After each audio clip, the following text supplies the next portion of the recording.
बिस्मिल्लाहिर्रहमानिर्रहीम। अस्सलामु अलैकुम।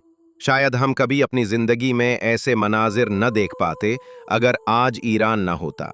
आज जो कुछ हमने देखा है वो ईरान की वजह से मुमकिन हुआ है। ईरान ने इसराइल को तहस नहस करके रख दिया है। तेल अबीब आज के बाद खत्म हो चुका समझें। इसके खात्मे की इब्तदा हो चुकी है। जो ईरान ने आज हमले किए हैं उन मनाजिर की कोई नज़ीर नहीं। आपने शायद हॉलीवुड की फिल्मों में भी इतनी तबाही न देखी हो, इतना वीएफएक्स भी न देखा हो जितना आज हकीकत में ईरान ने कर दिखाया है। ईरान के मिसाइलों ने आज इजरायली शहरों को मिट्टी में मिला दिया है। गज़ा के वो लोग जिनके अपने लोग शहीद हुए थे वो आज देख कर कह रहे हैं आज मुकाफात अमल का दिन है। ज़रा तसव्वुर करें, इतनी तबाही के इजराइल की स्टॉक मार्केट की पूरी इमारत तबाह कर दी गई है। ऐसी तबाही जो शायद हमने अपनी जिंदगियों में कभी देखी भी नहीं। ये सिर्फ इमारतों की बात नहीं, उन्होंने फौजियों के अस्पताल को भी तबाह कर दिया जो इजरायली फौजियों के इलाज के लिए मखसूस था। उस अस्पताल के आसपास का इलाका भी निशाने पर था। आज आप अपनी आंखों से तेल अबीब को गज़ा बनते देख रहे हैं। यकीन नहीं आता कि ये गज़ा नहीं बल्कि तेल अबीब है। ईरान ने वाज़ेह पैगाम दिया है। उन्होंने 30 मिसाइल दागे हैं जो तेल अबीब और उसके अतराफ में लगे हैं। पूरी इसराइली रियासत को घुटनों पर ला खड़ा किया है। शायद कभी किसी ने सोचा भी ना हो कि कोई मुल्क इजराइल को इस हद तक नुकसान पहुंचा सकता है। इजराइल ने जवाबन रात को एक मिसाइल दागा, लेकिन मीडिया पर पाबंदियां लगा दी गईं। वीडियोज ना बनाई जाएं, तबाही ना दिखाई जाए। अब बताइए, जब आप इतनी बड़ी बड़ी इमारतें गिराएंगे, स्टॉक मार्केट की बिल्डिंग तबाह करेंगे, अस्पताल उड़ाएंगे, तो क्या दुनिया खामोश रहेगी?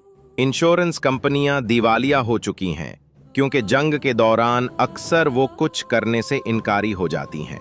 इतने बुरे हालात कि अगर इजराइल अपनी एयर स्पेस खोल दे तो शायद 90% एसनरी इजरायली मुल्क छोड़ दें। लोग अपने घरों से निकालकर देख रहे हैं कि उनकी गाड़ियां, अपार्टमेंट्स, इमारतें, सब कुछ तबाह हो चुका है।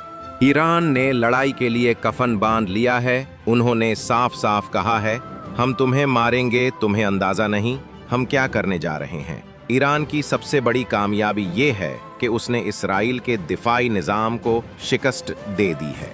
यमन, हिजबुल्लाह सब ने अपना किरदार अदा किया। वो वीडियोस जो हिजबुल्लाह ने बनाई वो ईरान के पास हैं। उन्होंने तज्जिया किया, मंसूबाबंदी की और हमले किए। इसराइल के पास दिफाई निज़ाम मौजूद है। आयरन डोम, डेविड स्लिंग, पेट्रियट सब नाकाम हो चुके हैं। वो कहते थे कि हमारे पास चिरिको मिसाइल है, यह है वो है, सब कुछ बेकार साबित हुआ।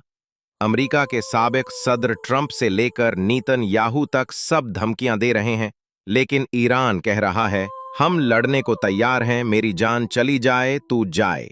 ईरान को शायद जानी नुकसान हुआ हो, लेकिन जो तबाही उन्होंने की है वो इसराइल के लिए नाकाबिले तलाफी है।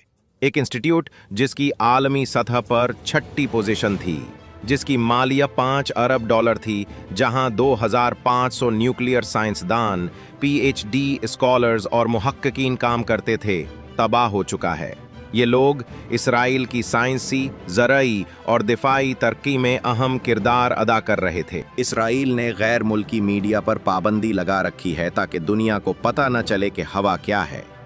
वो किसी को कुछ दिखाने नहीं दे रहे। इस वक्त सबसे बड़ा सवाल ये है, अगर ईरान के किसी बड़े लीडर को नुकसान पहुंचा तो क्या ईरान रुकेगा? अगर ईरान नहीं रुका, जैसे अफगानिस्तान में मिल्ला उमर के बाद तालिबान नहीं रुके थे, तो याद रखें इसराइल को गज़ा बनने से कोई नहीं रोक सकेगा। उनको संभलने में 5 से 10 साल लगेंगे।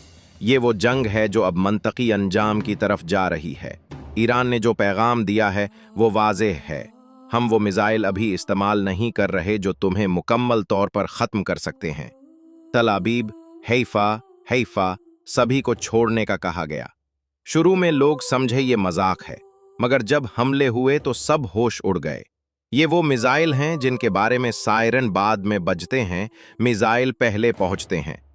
अब इसराइल चीख रहा है, कह रहा है ईरान हमारे निज़ाम में दाखिल हो चुका है, लेकिन हकीकत ये है कि ईरान के मिसाइल इतने तेज़ हैं कि दिफाई निज़ाम कुछ नहीं कर पा रहा।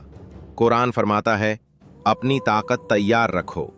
ईरान ने ये करके दिखाया है। दुनिया को अब समझ आ गई है कि ईरान इतना ख़तरनाक क्यों है और इसराइल व अमेरिका क्यों इसके खिलाफ साजिशें करते हैं। ये कोई फिल्मी सीन नहीं है, ये तल अबीब की तबाही है, हकीकत की सूरत में।